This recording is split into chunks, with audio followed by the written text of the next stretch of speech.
Assalamualaikum warahmatullahi wabarakatuh. Alhamdulillahirrabbilalamin. Wassalatu wassalamu ala ashrafil anbiya wal mursalin Sayyidina Muhammadin wa ala alihi wa sahbihi ajma'in, amma ba'du. Sahabat beriman yang dimuliakan Allah, pada kesempatan yang berbahagia ini, mari sejenak kita luangkan waktu kita untuk menyimak tausiah yang penuh hikmah yang akan disampaikan oleh guru kita Al-Maghfurullah Kiai Haji Zainuddin MZ. Tentunya banyak sekali ilmu, hikmah, dan manfaat yang bisa kita jadikan pelajaran dalam kehidupan kita sehari-hari. Berikut ini mari langsung saja kita simak bersama isi tausiah beliau. Selamat mendengarkan. Innalillahi wa inna ilaihi raji'un. Kita lihat sajalah para petinggi kita sekarang bagaimana menyikapi hukum. Sebab saya dengar ada bargaining, orang takut teriak maling sapi karena DE maling wedus. Tidak berani teriak ada maling sapi karena dia maling kambing. Yang lain maling ayam, dikumpulin ternyata maling semua.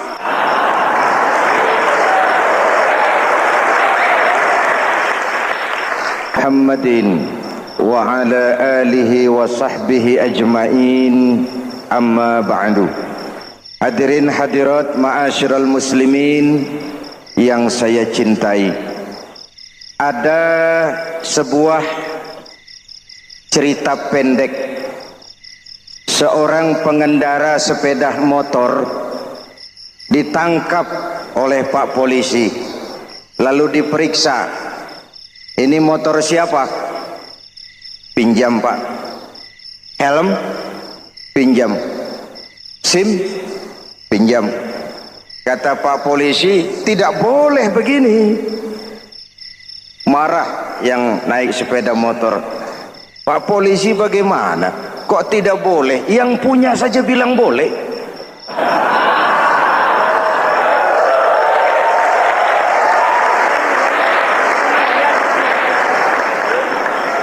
Cerita ini memberikan gambaran bagaimana masyarakat kita sekarang cenderung memboleh-bolehkan diri sendiri, melahirkan permissive society. Masyarakat serba boleh dengan ukuran sakarepe dewe. Itu sebabnya agama diturunkan. Dalam contoh yang indah, Rasul memberikan gambaran bahwa Islam ini bagaikan sebuah bangunan yang komponen pokoknya 5. Bunyal Islamu ala khamsin. Islam dibangun di atas 5 komponen pokok. Jadi kalau Islam ini ibarat bangunan, unsur penunjang pokoknya itu 5. Mari kita analogkan Islam dengan bangunan. Kalau saudara akan membangun rumah, sebelum pasang tiang, pasang genteng, pasang jendela, apa yang lebih dulu dibangun? Fondasi. Kalau Islam ibarat bangunan, fondasinya adalah syahadatu an la ilaha illallah wa anna muhammadar rasulullah. Ini fondasi. Jikalau kuat fondasi, aman bangunan. Jikalau rapuh fondasi, lentur dan luntur bangunan. Maka kuat atau tidak kuatnya bangunan Islam kita bergantung kepada keyakinan dasar tadi, fondasi. Saya bersaksi tidak ada Tuhan selain Allah, artinya saya tidak akan menyembah kecuali hanya kepada Allah. Orang yang benar fondasinya beres sujudnya. Kalau saya yakin tidak ada Tuhan selain Allah, saya tidak akan minta rezeki kecuali hanya kepada Allah. Orang yang benar fondasinya, giat bekerjanya, jauh dari tipu menipu, jauh dari renten, jauh dari riba, jauh dari korupsi, jauh dari judi.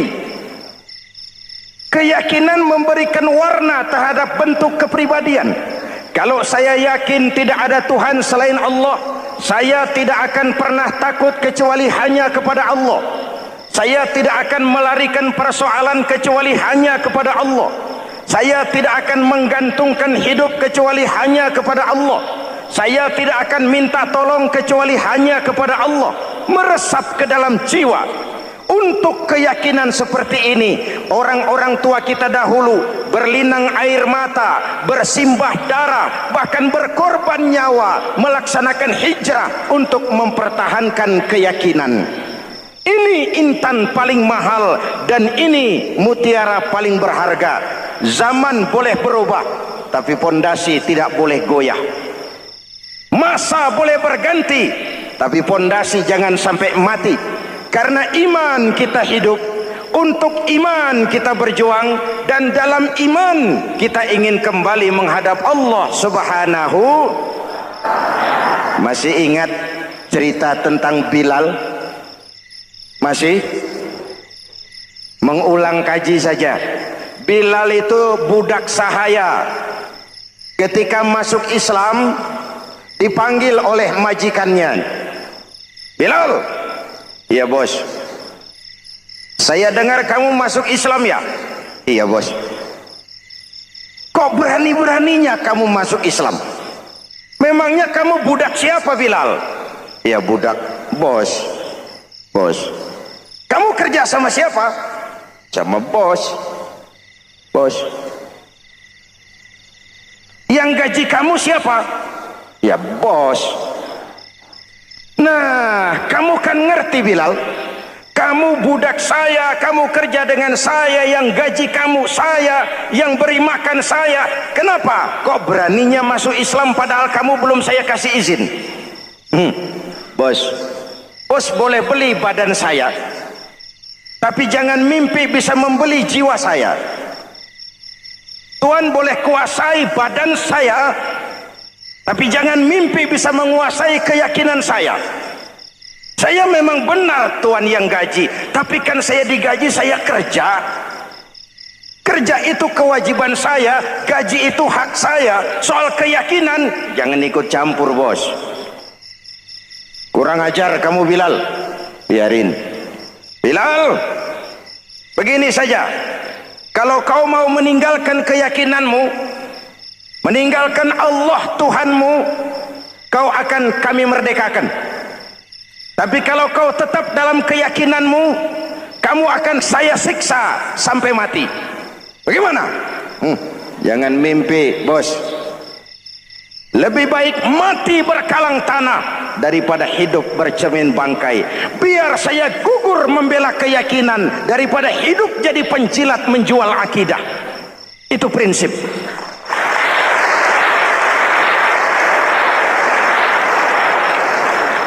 Gendeng kamu. Ayo siksa. Tangannya diikat, dihimpit dengan batu berat, dijemur dengan terik matahari padang pasir, terkelupas kulitnya, mengalir darah dari sekujur badannya, pecah bibirnya. Ayo Bilal, tetap bertuhan Allah dan kau akan mati di sini, atau kembali ke agama lama, kau jadi merdeka. Dari bibir yang pecah itu cuma keluar Allahu Ahad. Bilal budak badannya, merdeka jiwanya, maka namanya ditulis dengan tinta emas dalam sejarah. Kita zaman sekarang merdeka badan kita, tapi sering budak mental dan jiwa kita, maka sejarah tidak pernah mau mencatat kita.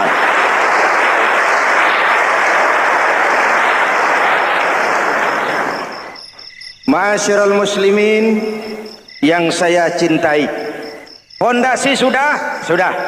Lalu apa lagi? Mulai memancangkan tiang. Tiangnya 5. Ada tiang namanya zuhur, asar, maghrib, subuh, isya. Tetapi agar bangunan menjadi kuat, ada tiang-tiang tambahan. Namanya rawatib dan nawafil. Rawatib itu ba'diyah atau qobliyah, nawafil itu di luar itu. Agar bangunan menjadi kuat, dibentuk pribadi lewat sholat. Apa filsafatnya? Pertama, sholat itu simbol penyerahan total kepada Allah. Kita ini sudah kontrak. Innallaha astara minal mu'minina anfusahum wa amwalahum bi anna lahumul jannah.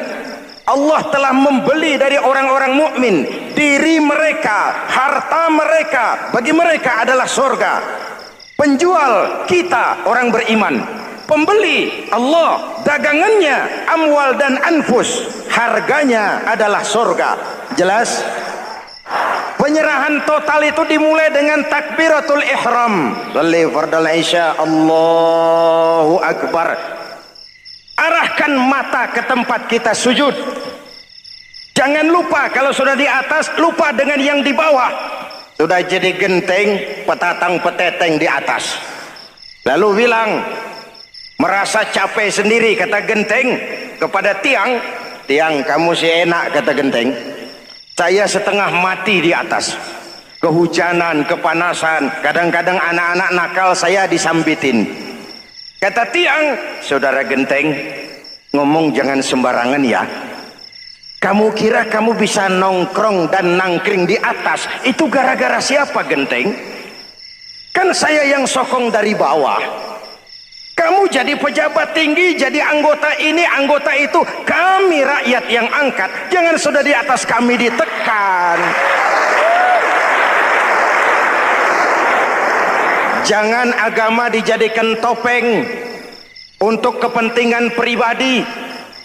Berpolitik untuk kepentingan agama, ayo. Tapi menjual agama untuk kepentingan politik, itu yang merusak agama.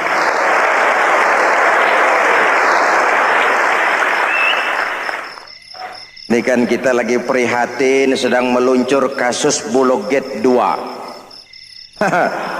Innalillahi wa inna ilaihi raji'un. Kita lihat sajalah para petinggi kita sekarang bagaimana menyikapi hukum. Sebab saya dengar ada bargaining. Orang takut teriak maling sapi karena DE maling wedus. Tidak berani teriak ada maling sapi karena dia maling kambing. Yang lain maling ayam, dikumpulin ternyata maling semua.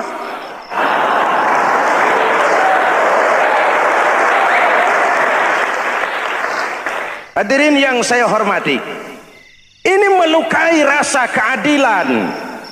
Oleh karena itu sholat mengajarkan kepada kita, dalam posisi berdiri, lihat tempat sujudmu.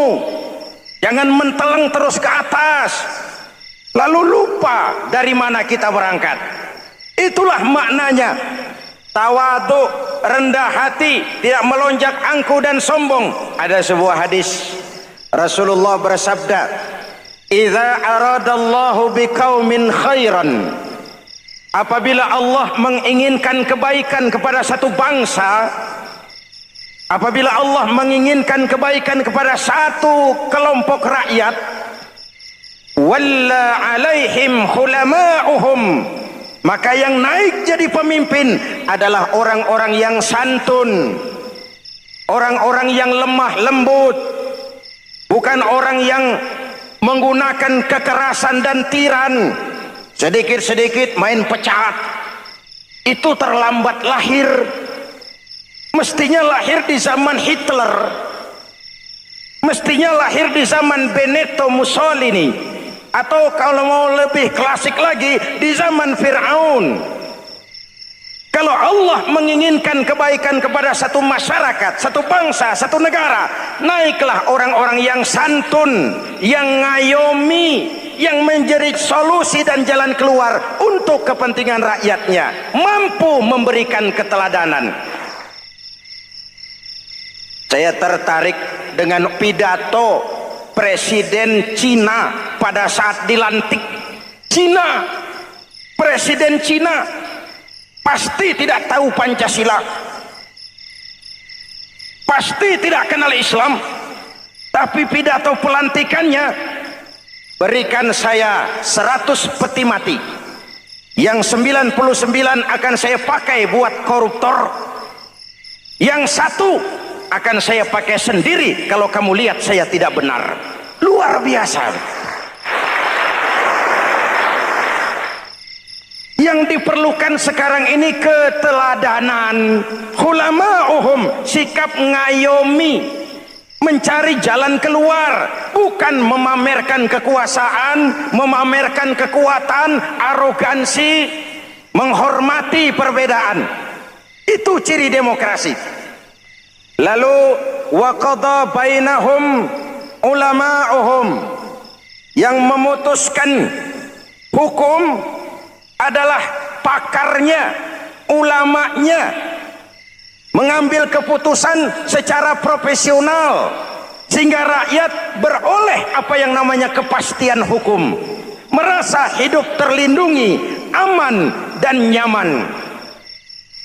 Lalu yang ketiga, wa ja'alal mala fi askhiyaihim, peredaran harta, pergerakan ekonomi berada di tangan orang-orang yang pemurah, yang tidak mau kaya sendiri, tidak mau senyum di atas penderitaan orang lain, menari di atas bangkai saudaranya.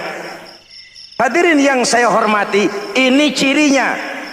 Tapi sebaliknya kata Nabi, wa idza aradallahu biqaumin syarran, apabila Allah menghendaki kejelekan, keburukan bagi satu bangsa, walla alaihim sufahauhum, yang naik jadi pemimpin orang-orang durjana, orang-orang kurang ajar, tapi dipoles dengan topeng yang bagus. Ini musim topeng. Musim apa? Topeng. Topeng itu apa perlunya? Menyembunyikan wajah asli. Sekarang ini Dracula berwajah Arjuna.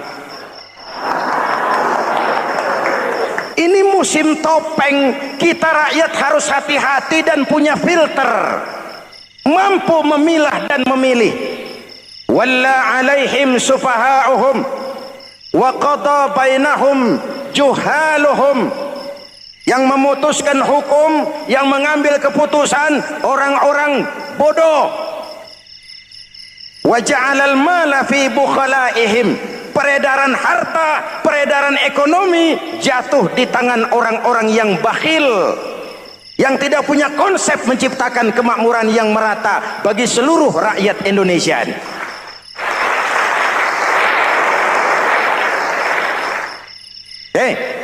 Kita kembali kepada tiang.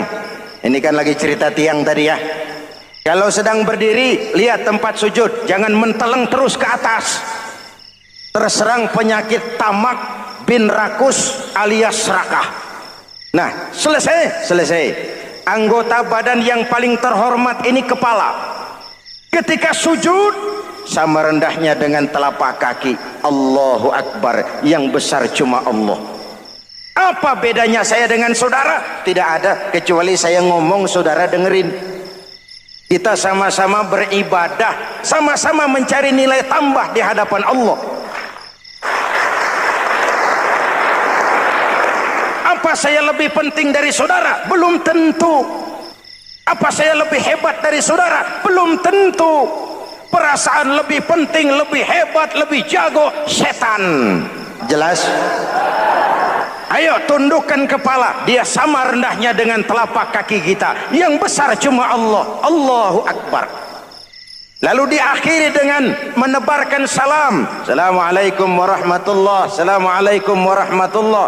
Menebarkan salam, mewujudkan rasa aman, damai, bukan menimbulkan keresahan. Hadirin yang saya hormati, ini karakteristik kita. Selesai sholat, kembali ke masyarakat, ajaran salam diterjemahkan. Apa? Rasulullah sallallahu alaihi wasallam bersabda, "Ufsus salam, wasilul arham, wa at'imut ta'am, wa sallu bil laili wan nasu niyam, tadkhulul jannata bisalam." Pertama, ufsus salam, tebarkan salam. Tebarkan salam itu bukan cuma kalau ketemu orang assalamualaikum, assalamualaikum. Ya, itu zahirnya.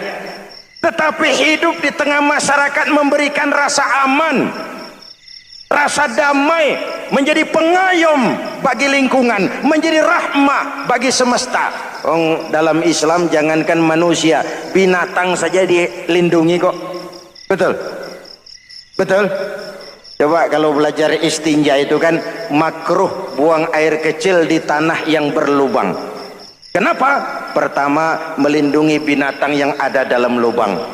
Siapa tahu di lubang yang saudara kencingi ada semut sedang rapat. Membahas Bologet jilid 2. Subhanallah, sangat luar biasa tausiah yang sudah disampaikan oleh guru kita Al-Maghfurullah Kiai Haji Zainuddin MZ. Sahabat beriman yang dimuliakan Allah, tetaplah di channel ini karena masih banyak lagi hal-hal menarik yang akan disampaikan oleh guru kita Al-Maghfurullah Kiai Haji Zainuddin MZ. Maka dari itu tetaplah di channel ini dan mari kita lanjutkan kembali. Selamat mendengarkan. Apa dosanya lalu mati dikencingi? Ini namanya rahmatan lis semut. Binatang saja dilindungi. Ada hadis, kalau kamu menyembelih hewan, sembelilah dengan cara yang terbaik. Jangan menyembelih ayam dengan pisau tumpul. Ini ajaran apa? Ajaran tentang peri kebinatangan.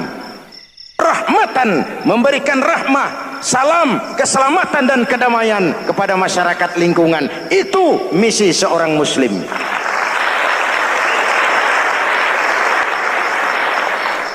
Hadirin hadirat ma'asyiral muslimin yang saya cintai, saya kembali kepada pesan Nabi tadi itu. Pertama, ufsus salam, sebarkan salam. Sekarang ini kan yang banyak sebarkan isu, sebarkan fitnah, hancurkan nama baik orang, hantam orang di mana-mana. Padahal yang diajarkan ufsus salam, sebarkan perdamaian, bukan permusuhan. Cari kebenaran, bukan kemenangan. Lalu yang kedua, wasilul arham, sambungkan silaturahmi, tegakkan semangat kekeluargaan dan persaudaraan. Karena kita sudah diikat dengan tali akidah. Mari kita saling bertanya setelah lewat hari-hari yang dimana kita seperti saling berhadapan, seperti tercabut dari akar budaya kita sebagai bangsa. Semangat gotong royong, semangat kekeluargaan makin lentur dan luntur dan perlu kita angkat kembali ke permukaan. Silul arham, sambungkan semangat silaturahmi. Wa at'imut ta'am, berikan makan orang-orang yang kelaparan. Mempunyai kepekaan dan kepedulian. Jangan menari di atas penderitaan orang, jangan tersenyum di atas isak tangis tetangga. At'imut ta'am, mempunyai kepedulian yang tinggi. Wasallu bil laili wan nasu niyam, bangunlah di keheningan malam ketika orang sedang tidur. Istilah saya, kalau mau telepon Allah, jangan lupa nomor teleponnya itu 44342. Jumlahnya 17. Zuhur, asar, maghrib, isya, subuh 44342. Jangan ragu-ragu, kalau angka cukup telepon sambung. Kalau angka kurang, hati-hati salah sambung. Pak, mau sambung yang lebih cepat bagaimana? Bisa, selain nomor itu coba pakai sambungan langsung jarak jauh, namanya SLJJ. Kapan? Tengah malam. Kenapa tengah malam? Lebih murah. Lebih murah. Saluran kosong, telepon jarang yang pakai, orang banyak tidur. Wa minal laili fatahajjad bihi nafilatan lak asa ayyab'atsaka rabbuka maqaman mahmuda. Nun di keheningan malam, bangun. Seperti bapak-bapak, ibu-ibu sering bangun tengah malam ya Bu? Ya. Ngapain? Kalau bangun tengah malamnya sih saya percaya, cuma urusannya apa? Kira bangun tengah malam mau tahajud, malaikat sudah mau nulis, cuma buang air kecil, tidur lagi. Hampir salah tulis saya.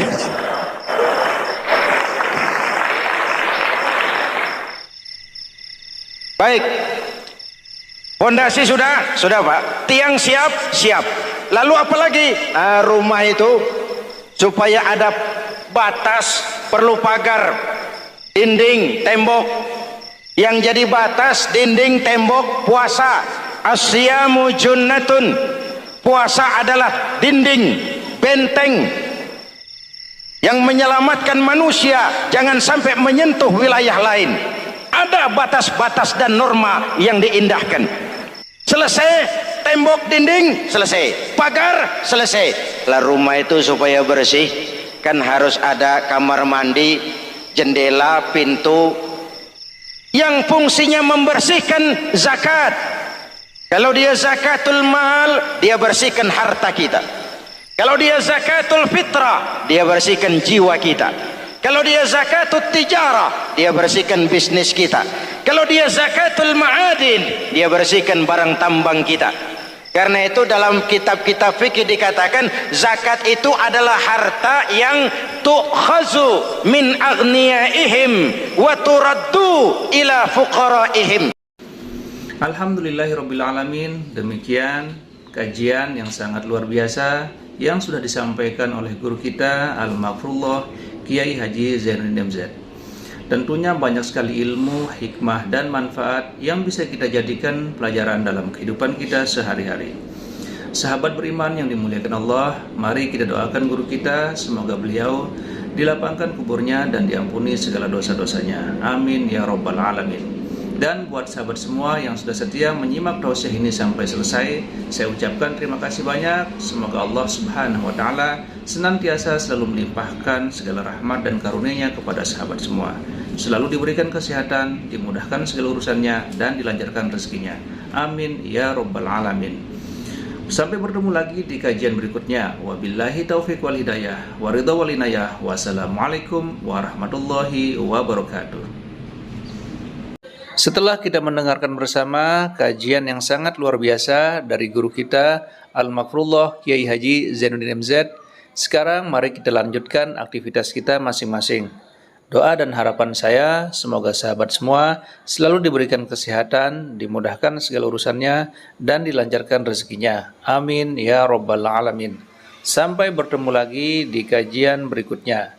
Wabillahi taufiq wal hidayah. Wassalamualaikum warahmatullahi wabarakatuh.